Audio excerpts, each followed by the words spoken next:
সকাল সকাল ঘুম থেকে উঠে মেয়েদের প্রথম কাজ হচ্ছে বিছানা গোছানো। আর সকাল সকাল বিছানাটা এলোমেলো হয়ে থাকলে অনেক বেশি খারাপ লাগে। তাই সকাল সকাল ঘুম থেকে উঠে বিছানাটা সর্বপ্রথম গুছিয়ে নিয়ে, এতে করে মনটা অনেক বেশি ফ্রেশ। হ্যালো এভরিওয়ান, আসসালামু আলাইকুম। কেমন আছো তোমরা সবাই? আলহামদুলিল্লাহ, আল্লাহ তাআলার অশেষ রহমতে আমরা সবাই অনেক বেশি ভালো আছি। সকালবেলা আজকে অনেক বেশি লেট করে উঠেছি। এই সৌভাগ্যটা আমার সবসময় হয় না। আমার কিন্তু অনেক তাড়াতাড়ি ঘুম থেকে উঠতে হয়। আজকে প্রায় 8টার পরে ঘুম থেকে উঠেছি। প্রায় 1 বছর পরে হচ্ছে এত লেট করে ঘুম থেকে উঠলাম। প্রতিদিনই ওঠা হয় 5টা 5:30, একের খুব বেশি হলে 6টা বাজে ঘুম থেকে উঠে পড়ি। আজ সবরাতের বন্ধ, সেজন্য হচ্ছে তোমাদের ভাইয়ারও দোকান বন্ধ ছিল, সেই সাথে আমার মেয়েরও স্কুল বন্ধ ছিল, তাই খুব ভোরে ওঠা হয়নি। এই সুযোগটা আমি একেবারেই মিস করিনি। অনেক সময় নিয়ে ঘুমিয়েছি, তার কারণ হচ্ছে প্রায় বছরের উপরে হয়ে গেছে যে আমি একটু ভালো মতো ঘুমাতে পারি না। আর আমি খুব ঘুমপ্রিয় একটা মানুষ, ঘুমকে আমি অনেক বেশি ভালোবাসি, যদিও এখন আর আগের মতো ঘুমানো হয় না। আমার মনে হয় বেশিরভাগ মানুষই ঘুম বেশি পছন্দ করে, তবে ঘুমটা আর হয়ে ওঠে না সংসারের তাগিদে আর কি। তোমাদের সাথে কথা বলতে বলতে কিন্তু আমার অনেক কাজই কমপ্লিট হয়ে গেছে। বিছানাটা খুব ভালো করে গোছানো হয়ে যাচ্ছে, এখন কম্বলটা বাকি আছে।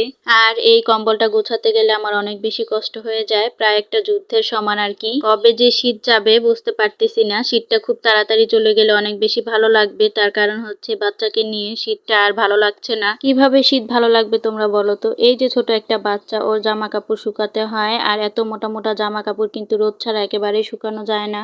আর শীতের রোদ তো এভাবেই মিষ্টি মিষ্টি থাকে, মানে হালকা হালকা রোদ ওঠে আর কি। এই রোদে তো আর ভারী ভারী জামা কাপড় একদিনে শুকানো যায় না, তাই আর শীত ভালো লাগছে না। তাড়াতাড়ি গরম চলে আসলে আমার মনে হয় অনেক বেশি ভালো হবে, অন্তত পক্ষে আমার জন্য। আর একটা কথা, আমার ভিডিওটা যদি ভালো লেগে থাকে প্লিজ একটি লাইক করে যাবেন, সেই সাথে সুন্দর সুন্দর কমেন্ট করে যাবেন। আপনাদের একটি লাইক আর কমেন্ট সেই সাথে কিন্তু আমার ভিডিও করার আগ্রহটা অনেক বেশি বাড়িয়ে দেবে। যারা আমার ভিডিওটি ইউটিউব থেকে দেখছেন প্লিজ আমার চ্যানেলটিকে সাবস্ক্রাইব করে যাবেন, আর যারা পেজ থেকে দেখছেন প্লিজ আমার পেজটিকে ফলো করে যাবেন। সাবস্ক্রাইব আর ফলো করে কই আর যাবেন, আমার পাশেই থেকে যাবেন, এটাই আর। তো এই তো সকালের নাস্তা নিয়ে বসে পড়েছি।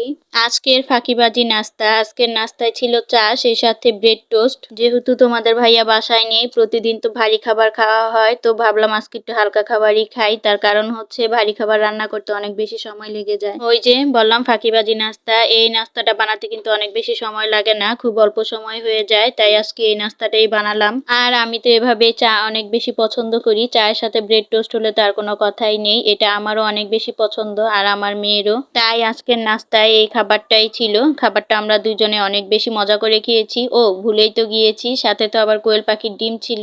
আর কোয়েল পাখির ডিম 4টা ছিল, 2টা আমার বড় মেয়ের জন্য আর 2টা ছোট মেয়ের জন্য। যদিও 2টা আমার ছোট মেয়ে খায় না, ওই একটুখানি কুসুম খায় আর কি। নাস্তা খাওয়ার আগেই দেখি 2 মায়ের কি অবস্থা, বিছানায় গড়াগড়ি খাচ্ছে আর কি। আজ আর কথা বলবো না, কথা হবে নতুন ভিডিওতে। আসসালামু আলাইকুম।